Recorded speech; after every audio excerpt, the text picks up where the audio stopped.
Hello everyone, আমি ঋতু। Colour palette পেজে আপনাদের সবাইকে স্বাগতম। আজ নিয়ে এলাম রাতের অন্ধকারে একটি গাছের সামনে ল্যাম্পপোস্ট জ্বলছে এমন একটি পেন্টিং নিয়ে। চলুন তাহলে শুরু করে ফেলি।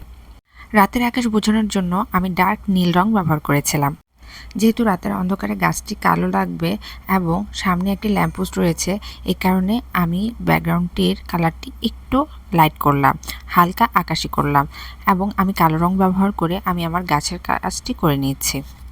বড় গাছটিতে শুধু ডালপালা রয়েছে, কোনো পাতা নেই এবং নিচে অনেকগুলো গাছ আমি করে নিলাম যেখানে অনেক পাতা রয়েছে, এবং সামনে থাকা ল্যাম্পপোস্টটি আমি ল্যাম্পটির কাজ করে নিচ্ছি কালো রং ব্যবহার করে।